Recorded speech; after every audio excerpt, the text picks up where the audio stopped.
लिनशु की पतली पीठ धीरे धीरे दूर होती गई और फिर अंधेरे में गायब हो गई। किन यूची वहीं खड़ा रहा। उसके अंदर अचानक उसे रोकने की एक अजीब सी इच्छा उठी। उसे समझ नहीं आया वह ऐसा क्यों महसूस कर रहा था, लेकिन एक बात साफ थी, वह लिनशु को अपनी नजरों से ओझल नहीं होने देना चाहता था। कुछ दिन पहले शूटिंग के दौरान वह गिर गया था, 10 मंजिल की ऊंचाई से।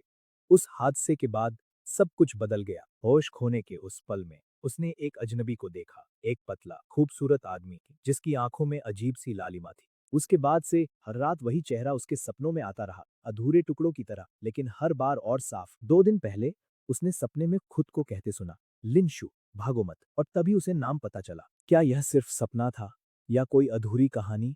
जवाब ढूंढने के लिए उसने उसे ढूंढ निकाला, लेकिन असली लिनशु सपनों वाले से अलग था, ठंडा, दूर और खतरनाक। फाइलों के अनुसार वह निर्दयी था, बिजनेस में किसी को नहीं छोड़ता था, लेकिन किन यूची को उसमें कुछ और दिखा। उसकी यादें, उसकी उंगलियों का स्पर्श, सब कुछ अभी भी उसके दिमाग में घूम रहा था। कार फिर से स्टार्ट हुई, लेकिन इस बार उसका ध्यान कहीं और था, सिर्फ उसी पर। दूर से उसने उस घर की खिड़की देखी, हल्की सी रोशनी, जैसे कोई अब भी जाग रहा हो। उसे लगा यह कहानी यहीं खत्म नहीं होगी। अगली सुबह वह फ्लाइट में था, लेकिन नींद आते ही वही सपना फिर शुरू हो गया। एक शांत जंगल, पानी की हल्की आवाज और तारों से भरा आसमान, और वहां लिंशु था।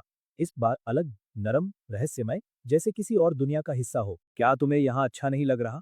उसकी आवाज में एक अजीब सी मिठास थी। किन यूची चुप रहा, लेकिन उसका दिल तेजी से धड़क रहा था। अचानक लिनशु पानी में गिर गया। किन यूची दौड़ा, लेकिन उससे पहले ही लिनशु पानी से बाहर आया, भीगा हुआ, चमकता हुआ, जैसे कोई सपना। उसकी हथेली से खून बह रहा था, लेकिन उसकी आंखों में दर्द नहीं, कुछ और था। भैया, उसने धीरे से कहा, और उसी पल किन यूची का सब्र टूट गया। लेकिन ठीक उसी वक्त सपना टूट गया। प्लेन लैंड करने वाला था। किन यूची ने आंखें खोली, दिल अब भी तेज धड़क रहा था। उसने तुरंत फोन निकाला और हर चीज नोट कर ली। वह इस रहस्य को खोना नहीं चाहता था। मैसेज आया, लिन नाम के लोगों से सावधान रहना, लेकिन उसने बस मुस्कुरा दिया। उसने जवाब दिया, मुझे वो काफी क्यूट लगा, जैसे कोई कांटेदार साही।